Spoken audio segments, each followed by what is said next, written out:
नमस्कार। आप सबको ये बताने में मुझे खुशी होती है कि मैंने पार्लियामेंट में भगवत गीता ये चैप्टर स्कूली पढ़ाई में इंक्लूड करना चाहिए और सम्माननीय मंत्री महोदय जी ने उन दिनों में जवाब दिया था कि कुछ भाग ऑलरेडी इंक्लूजन हुआ है, लेकिन राज्य सरकार अगर चाहे तो इसको स्कूली पढ़ाई में इंक्लूड किया जा सकता है। और मेरी इस मांग को पार्लियामेंट ने एनसीईआरटी के पास भेजा था और एनसीईआरटी ने नवंबर 23 में एक 7 मेंबर्स कमेटी बनाकर उनके पास से इस बात का रिपोर्ट मांगा। मुझे बड़ी खुशी होती है कि एनसीईआरटी ने ये 7 मेंबर्स से कमेटी ने इस बात को मान लिया है और स्कूली टेक्स्ट बुक में इसको इंक्लूड रामायण और महाभारत को इंक्लूड करने का निर्णय लिया है, जो अब पार्लियामेंट में अंतिम निर्णय मोदी जी के नेतृत्व में निश्चित लिया जाएगा, ऐसा मेरा विश्वास है।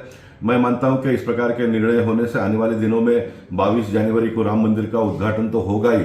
लोग तरह तरह की बातें करते हैं, लेकिन उनकी बातों को हम नजरअंदाज करेंगे, क्योंकि सिर्फ भारतीय जनता पार्टी और मोदी जी के नेतृत्व में हमारे सांस्कृतिक विरासतों का पुनरुद्धार तो हो ही रहा है, लेकिन उसके साथ साथ में डेवलपमेंट का ईरा भी in all sectors, I will say सभी सेक्टर्स में प्रारंभ है, जिसकी गिनती बहुत बड़ी है, बहुत लंबी है।